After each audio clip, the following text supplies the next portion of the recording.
Hey, welcome back to the video. My name is Zach. I'm your health coach, and today we're going to be talking about 3 ways that you can increase the nutrient density in your diet. Stick around.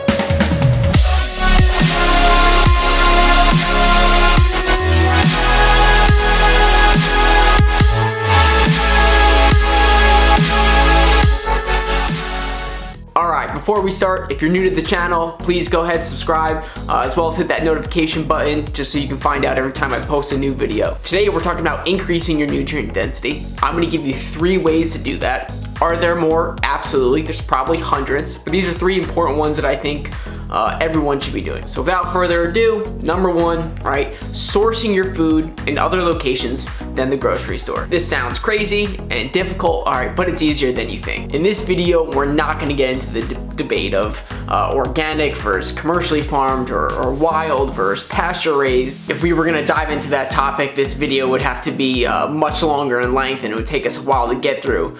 So just to put it clearly, in my opinion, right, and from the research that I've done, if you're gonna purchase your meats from the grocery store, it's almost a 99% chance that meat is pure poison and it doesn't belong in your body. If you're purchasing your vegetables, right, or fruits, there's a good chance that it's almost nutrient dead. If you haven't watched my last video called Why You're Nutrient Deficient, I explain a lot of this topic. If you wanna live a healthier life than what 99% of the US population is doing, right, then you need to eat different. You need to source your food outside of the grocery store. For example, I get all my local meat, my chicken, pork, lamb, beef, everything from a local farm right here in Connecticut. 100% grass-fed, pasture raised, no growth hormones, no antibiotics, no steroids, nothing that could be damaging to my body. And not only do I get this meat, in bulk, it gets delivered and packaged and sent right to my doorstep. And I guarantee, because I purchase in bulk, that it's a cheaper price than what you pay at the grocery store. I get my fruits and vegetables from a local farm, an Amish farm in Pennsylvania.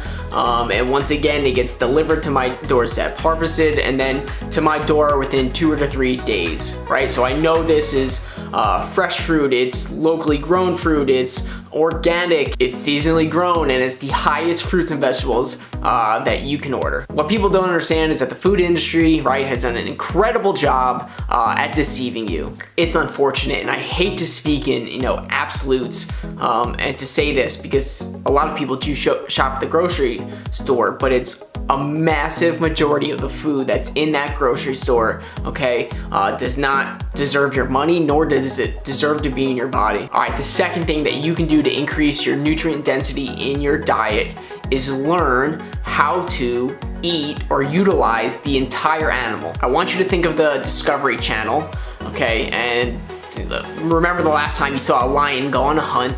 Okay, the first thing that lion do when he attacks the gazelle is that he eats all the organs. He doesn't go after the skeletal muscle, right? He eats the most nutrient dense and nutritious food that animal can provide, or that gazelle can provide, which is his organ meats. For some reason, in the US, we eat the least nutritious part of the animal, the skeletal muscle, right? And we leave everything else out, right? Every piece of the organ meats, the bones, cartilage and connective tissue, everything else we do not consume. Learn how to utilize the entire animal that you purchase.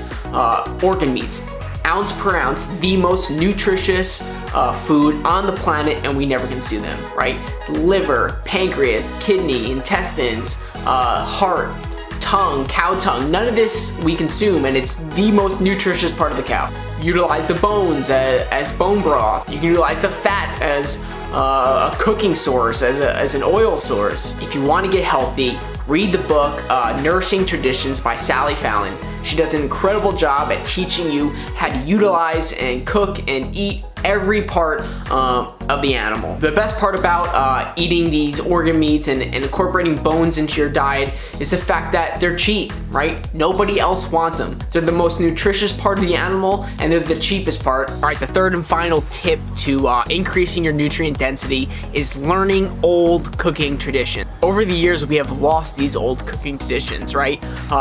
No longer are people culturing their butter. No longer are people fermenting their vegetables and their fruit. No longer are people sprouting their grains and their nuts and seeds. Remember, it doesn't matter what you put in your body, right? It only matters what is bioavailable to you. What are you actually taking out of the food? For example, why are we one of the only countries on the Western Hemisphere that continues to consume dairy products in its original state, milk, right? Almost every other country out there consumes it in some form of fermented or cultured state, right? Yogurt, kefir. We are drinking it in the hardest state to break down, right? Milk. It's the hardest way to break down the lactose, and it's the hardest way to break down the milk protein, the casein. Our ancestors did an incredible job at making the foods that were given to them more bioavailable. We have lost these old cooking traditions, right? And this is one of the reasons, right? There's many, of why we are nutrient deficient. Once again, all right, I recommend the book Nourishing Traditions by Sally Fallon.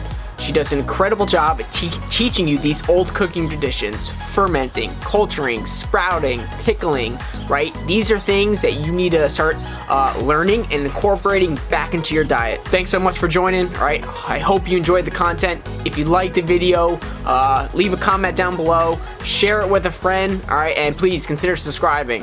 But that's all we have for today. Hopefully you're one step closer to learning how to thrive. Peace.